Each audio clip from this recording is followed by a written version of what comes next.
Nice to have you with us on this Monday edition of Ed Schultz News and Commentary. You can get in on the conversation right now at 202-909-1492. It's on the screen there. A lot going on. It's a busy Monday. We're going to have a very active newscast tonight. But the hottest conversation in the country right now really surrounds the National Football League responding to what the president said last Friday down in Alabama in front of a rally of some rabid fans and followers of the president in supporting a Senate candidate who was trying to get the job that Jeff Sessions had as United States Senator. So let's just fast forward to right now a couple things that you can think about that I'm wondering. Is the NFL prepared to take this on? Are the players prepared to take this on? The minority players in the NFL, also joined by the rest of the players, questioning the criminal justice system in this country and the treatment of minorities. Very noble cause. The problem the president has with it, apparently, is that he thinks it's disrespecting the flag. He thinks it's disrespecting the military, disrespecting the country. That people have died and given the ultimate sacrifice for us to be able to do exactly what they are doing. I think the president takes issue with the platform that they're using. But as I was saying, is the NFL prepared? Are they going to evolve into the vehicle of change for the criminal justice system in this country? The NFL's been all about public service for years. They have a long-standing partnership with the United Way. How can you sit down and watch an NFL football game without seeing the United Way and what the NFL has partnered with them over the years to make change for the good in communities? Is this the next step? How much of an impact is the league actually going to have? Now, my question is this. How much social activity do these players actually do other than grabbing the grandstand before a football game at the national anthem? And I think the president is thinking that they're misusing their platform, that there's a time and a place to protest. If I protest on the job, if you protest on the job, you're probably going to have some issues with your boss. I think this is where the president is. These players are taking the opportunity when they're supposed to be at work and protesting against making a statement during the national anthem. It's a ritual in this country that we play the national anthem and wave the flag before sporting events. Some people think it's overdone. I don't. Is it wrong? Question. Is it wrong for the players to use the NFL as a platform to make a political statement or to protest? Are there other ways they can do it? And this has all started with Colin Kaepernick, who is a quarterback who pretty much has been blackballed by the NFL. I mean, if there were NFL owners that supported the guy, why wouldn't they sign him? I mean, how could his talent go from being a starter in the NFL to all of a sudden not being good enough to be third string on some team, or maybe even not content for a starting position? There's two things NFL owners want to do. They want to win on Sunday, and they want to make a lot of money. And the more they win, the more money they make. Now, I'm sure that you have seen recently that Alejandro Villanueva, who is an Army Ranger, a West Point graduate, offensive lineman for the Pittsburgh Steelers, he came out of the tunnel yesterday at Soldier Field, ironically, and stood in respect of the anthem and the flag. His jersey is now the #1 NFL selling jersey, number 78 of the Steelers. The Steelers coach, Mike Tomlin, decided to keep the team in the locker room. They don't want to make political statements. They came there to play a football game. Well, they didn't beat the Bears, but that was the message being sent. And so this story is not going to go away.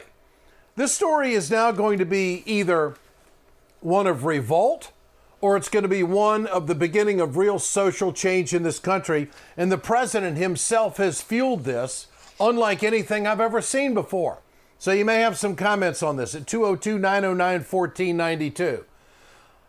I don't think that this just came out of, quote, left field or out of the stands for the president.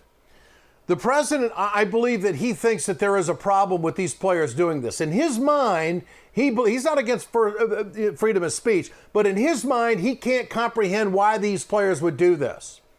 That the that this freedom and this country has afforded these players the opportunity to showcase their abilities and compete and get to where they are. And this is a time when they respect the flag. If they were to do these protests after the game, I think they'd get just as much visibility. And I think the president seems to be very bothered about this. And he's a guy who has tried to do more for veterans. If you go into his hotel in Washington, D.C., he's got meeting rooms with generals' names on them. There's the Patton room. There's the Grant room. He loves to have generals and military people around him. Whether he's a draft dodger or not, Dick Cheney was a draft dodger, whatever the hell. This is how the guy that this country elected president, this is how he feels about it. And I see where he's coming from. I'm not necessarily in accord with the players because I want to see more social activism on the part of the players. And I think there is some grandstanding going on here. And you may disagree with me. They have every right to do it. No, they're not breaking the law. They're not going to get arrested for doing it. But they have decided to use the NFL as a platform, and the owners aren't going to get in their way. Hell, the last thing the owners want is a locker room problem. The last thing the owners want is a divided team. And if somebody wants to protest, they're going to go ahead and let them do it. That's how I see it. Because all they want to do is win and make money. Why haven't the owners come forward and said, we've got a lot of minorities in our industry, the National Football League, and why are we arresting minorities and why are they being treated differently from other folks in this country? So this would be good for the NFL owners to take it on. There's so many facets to this story. It is a hot conversation. I don't think it's going away anytime soon. And kind of play devil's advocate to what you're talking about here. I mean, you say do it on your own time.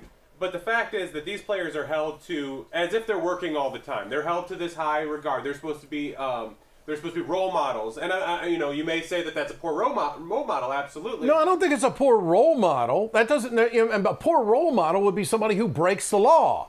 A poor role model would be somebody who is a criminal and gets away with it and gets to participate at this level.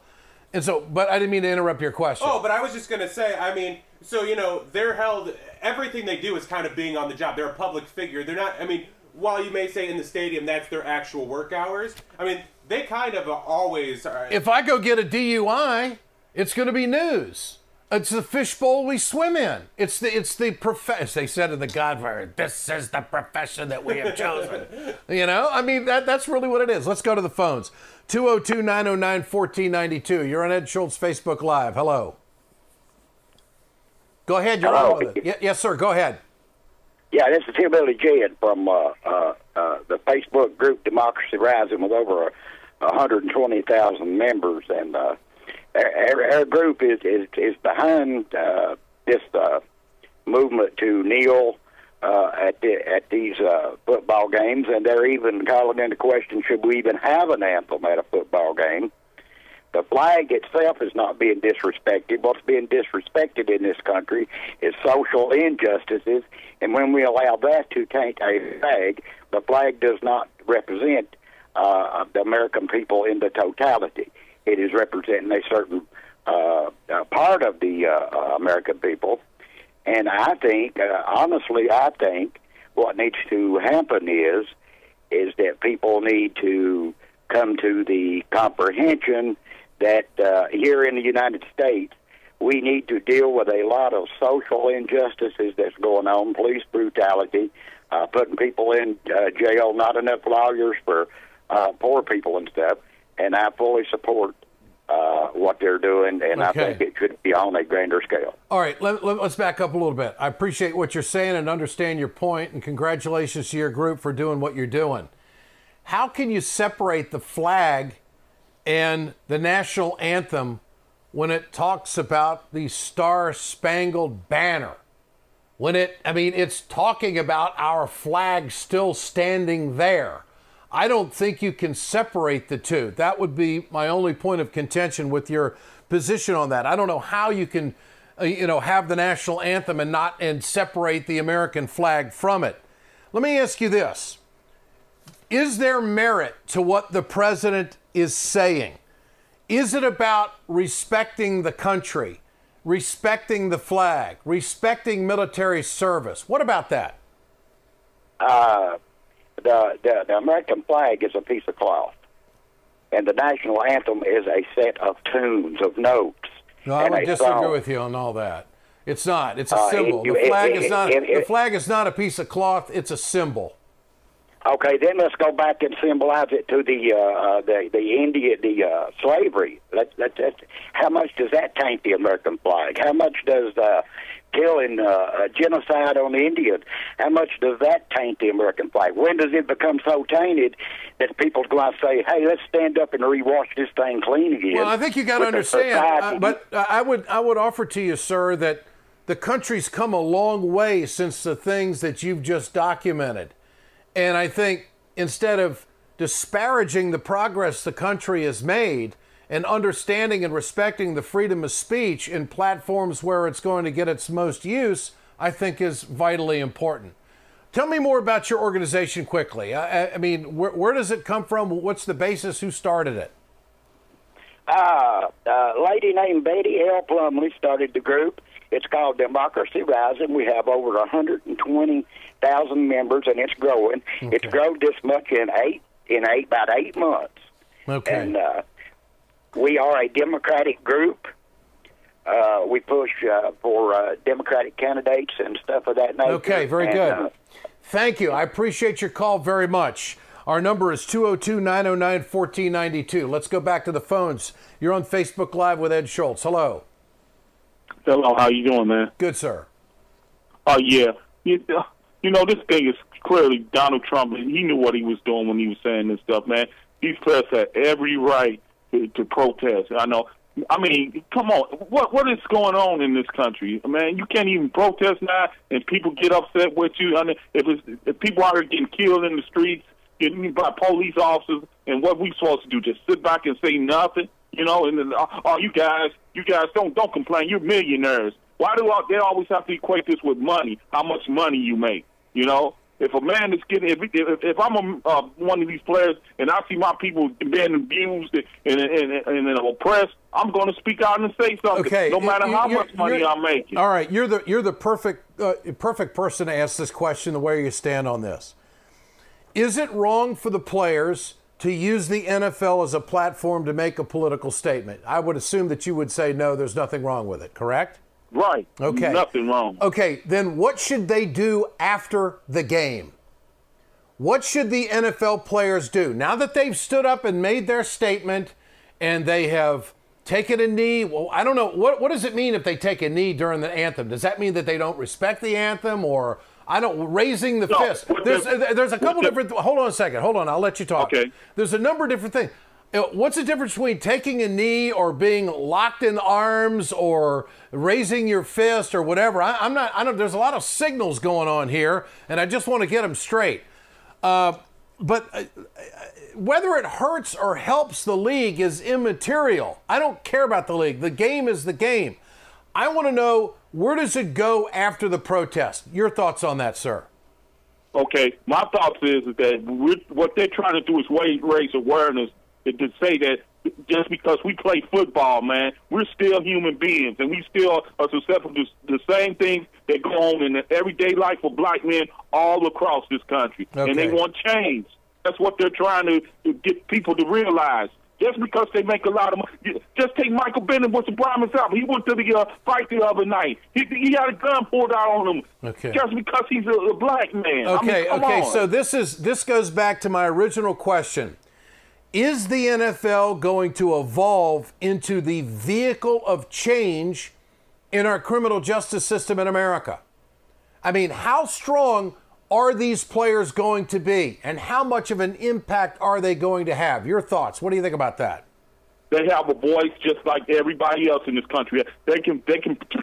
Of course, the NFL is not going to just get rid of racists by itself, but they have to do their part. Everybody has to pitch in and do their part, man. Okay. When everybody comes together collectively, then we will end some of this nonsense out of here. Too long, too many people have been silent. That's why we got the stuff we have now. Okay. Great call. I appreciate you calling. Thanks for paying attention to Ed Schultz Facebook Live. Thank you, sir. 202-909-1492. You're on Ed Schultz Facebook Live. Hello. Hi, Ed. How are you? Good, sir. Hey, I wanted to chime in. I just got on your page, and I'm seeing that you're live, and I want to throw this in there. One, I'm as a black man, let me be really clear, I think that it's really easy to get away from the subject here, the real issue. Yeah, I think it is. And not candy ass this thing and allow it to drift afar. Let's be real, okay? You're talking about young black men who obviously prior to playing a sport had no platform, okay? And now they do. So it would be obvious that one would take it upon themselves if one sees the distress and the pain being thrown upon people to do something, to actually stand up and speak and do something. Again, it's really easy to get away from the topic and use color as the subject. Yeah. When if you actually do the research and look at it, you'll see that Colin Kaepernick is actually speaking for all. Women, men, gay, straight, and all the above. So it's like, where are you going with this, man? Okay, all right, let me ask you this. What do you say to the Alejandro Villanueva, the Steelers offensive lineman who came out and respected the national anthem and the flag and went through the pregame ritual of standing at attention with his hand over his heart? Is he wrong? Sure. No, he's not wrong. Okay. But isn't it beautiful that you're standing here talking to a black man right now? Oh, yeah. Isn't it beautiful? Isn't it beautiful that he's exercising a right that was given to us, like the right to protest and speak up? I don't disagree with that. This is so beyond right and wrong, man. Oh, I'm not trying to make it right and wrong. But now. Well, let me ask you this. It's about action now. It's about people being hurt. It's about people being hurt and no one coming to arrest you. We're hurt, man. Okay. It's been too long, and action needs to be taken by any means. I don't care if it's an athlete. I don't care about sports, and even though I played it. But damn, man, if there's any platform that needs to be found, then that's it, and we need to use that. Okay. I appreciate your call. Thank you so much for talking about this. Interesting comments we're getting today. 202-909-1492. I'm Ed Schultz coming to you live from Washington, D.C., and this is Ed Schultz Facebook Live. You're on with us. Thanks for calling. Hello. Go ahead. Is this me? Yes, sir. Go ahead. Oh. Hey, I wanted to say that I think there's a time and place to stage a protest. These guys are paid to play. And when you take the focus off of that, even though there's a lot of different things going on in the world, you're actually creating division. I mean, those players could use their platform and create a commercial, and air that same type of issue in a commercial, but not when people who have nothing to do with the situation are watching a game. I mean, it's all about the sport. I think the president, in my opinion, I understand what the president is saying, but I think his method was wrong. I don't think that the players deserve to be targeted as a son of a bitch. I don't think that was tactfully. I think it was horrible. I don't know how he's going to win, many of these people back. It is divisive. And I don't know how many fences you can mend after saying something like that. So I don't know. It was almost as if the president was somewhat vindictive about it in the way he said it. He's saying that owners in the NFL would be the most popular people if they would say, fire that son of a bitch because he's not honoring the national anthem and the flag. I don't know how that brings people together. There are a lot of ways that he could have done it. He did it at a political rally in Alabama. Right. I mean, Go ahead. But I understand that, but I mean, that's his passion. That's his love for America. I mean, how many other countries can you badmouth, its flag? And I mean, we get away with a lot of stuff here in the United States. Yeah. And, to put that out on national TV, to allow, employees to essentially badmouth the government. I mean, how many normal people can do that on their job? I appreciate your call. You make a good point. Thank you, sir. 202-909-1492. Facebook Live, I'm Ed Schultz. Dial now. You are in. Is the NFL going to evolve into the vehicle of change for the criminal justice system? Now, what can they do? Maybe the third, how many get 32 teams in the NFL now? It used to be 28 when I liked the league. As long as the Packers win. The Packers were awesome. Are the NFL owners going to get together and say, hey, look, we could be a vehicle of a change in criminal justice in this country. What are we going to do as billionaire owners? Some of them were on the sideline with the players. Let's go back to the phones. You're on Facebook Live with Ed Schultz. Hello. Hello, Ed. How you doing? Good, sir. Good. Great to see you back on Facebook, man. Good to be here. Go ahead. All right. I want to bring a comment and a question in. My opinion is this with all this NFL football thing. Number one, I understand what they're protesting against. But the important thing they need to do is respect the flag and the national anthem. Is our history perfect? No. But that doesn't give you the excuse to do what you do.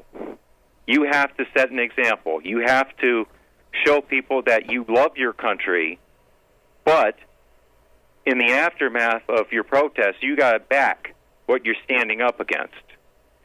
And also, I think that Donald Trump needs to be more concerned about what his job is. Not worry about the NFL and just focus on what he needs to do as president, because you got North Korea, you got Syria, you got Iran, you got all kinds of other things that he has to deal with. Yeah, I don't disagree with that. I think his method was terrible. There's no question about that. He could have gotten this message across in a much different way. What do you say? I had a caller earlier, a gentleman, a black man, saying that these players in the NFL have never had a platform before, and they've been waiting for someone to address the social conditions that black men in this country are subjected to. What would you say to him? I would say that they need to, first I think they need to look up what Bernie Sanders is doing. And secondly, I think what they need to do is what all athletes really need to do if they're really concerned about this, but not just all athletes, but everybody that is concerned about this. What they need to do is try to educate people, get an understanding of what's going on. Yeah. Why is it the way it is? But also talk to people about it. That's the biggest problem right here. We're not really talking about, how bad the bigotry is in this country. Okay. It's just big. We just talk about it here and there. I appreciate your call. Thank you. I think one of the biggest mistakes Barack Obama ever made as president is when Ferguson, Missouri was burning, he didn't go down there. And I think that was a moment where he could have really had an impact on race in this country, and he sent Eric Holder, his attorney general, down there. That's just my opinion. I thought that was a missed opportunity. 202-909-1492, 202-909-1492. We're going to discuss this tonight on the news on Direct TV.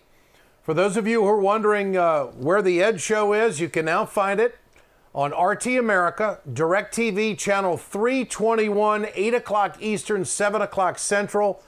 And we're on it's a 30-minute show, a straight news read, no commentary, and just the news of the day, international news and national news. So I hope you'll join us. Yes, sir. Ed, I just wanted to add before we wrap this whole show up today, we have a lady named Elizabeth in our chat today. Sure. She's fired up. She wants to talk, or not wants to talk, but she just keeps telling us to talk about NAFTA. Just reassure, we're going to talk about that in depth tonight. We are. You know, and this is, Trump ran on jobs and bad trade deals and helping the American middle class. And the chief negotiator for Canada says that solid progress was made over the weekend to rewrite NAFTA. But it's too soon to tell if the deal can be reached by the year-end deadline set by the United States. Lori Wallach, who is the director of Public Citizens Global Trade Watch, is going to join me tonight on the News with Ed Schultz on RT America at 8 o'clock Eastern to give us an update on and her perspective of what is unfolding. Is Trump making any progress with his trade negotiators to save American jobs? And how do the Canadians view all of this, what is unfolding? So that's just one of the things that's going to be on tonight. There's also North Korea has claims that the United States has declared war against them and that they can shoot down our planes even in international airspace anytime they want. Wow. I mean, it's like we're on the tip of the iceberg here. And Donald Trump, the president, adds 3 new countries to his travel ban. We'll have that story tonight as well. Ed Schultz, Facebook Live here. We'll be back tomorrow, 202-909-1492. I have another call? I'll take another call. All right, we'll do that. Hello, you're on Facebook Live with Ed Schultz. Hello. Hi, Ed. This is Wanda. I'm calling from Mississippi. I love listening to you, and I miss you. But I have an issue with what Trump did, and I have an issue with what people say about Obama. Because when Obama did speak up on a race, it was always an issue dealing with him saying anything.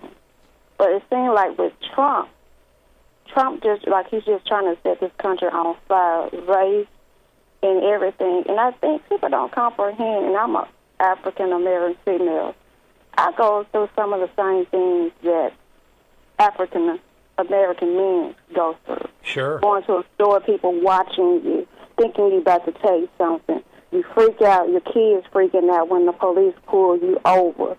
Having them just to pull you over for no reason, or to say that, well, you come through this area. I had a trooper to do me one time, saying that I come through an area all the time, and he was just very rude. And that was my first time ever coming through the area. So we do get treated a certain way. And I think a lot of people don't comprehend. I have had plenty of my family that's in the Army. I have family now that's in the Army, Marines, and Navy, and Air Force. But we shouldn't have to. It's like when we try as African Americans to bring attention, no one really, a lot of times, do not want to listen to what we have to go through. Yeah, well, we got to keep talking about it. Yeah, we don't want to talk to it. Now I have a 15-year-old today, just turned 15. I'm terrified of him driving. Yeah. I don't allow him to go different places. Yeah. Because it's just a different feel. And it's bad when his friends of another race also pick up on it. Yeah. That they get treated different. You know, everyone want to sit down and start talking and listen, and kneeling for. I'll be honest, that's the state, our national anthem. But until a lot of people start looking, for a lot of African Americans, we go back to what happened and how we still feel when certain things happen, and it just feels like our life is like a dog can get killed, and you can go to jail for killing a dog, but you can kill one of us, and it's no better. And even with African Americans, you know, I think every race has to have a talk. We need to have a talk within ourselves as well. Because Yolanda, I got to run. I'm up. You're such a wonderful caller. I appreciate it so much. You've added a lot to our program today. And we'll be back again tomorrow, 4 o'clock Eastern Time. Hope you'll join us again. Thank you so much for your comments, okay?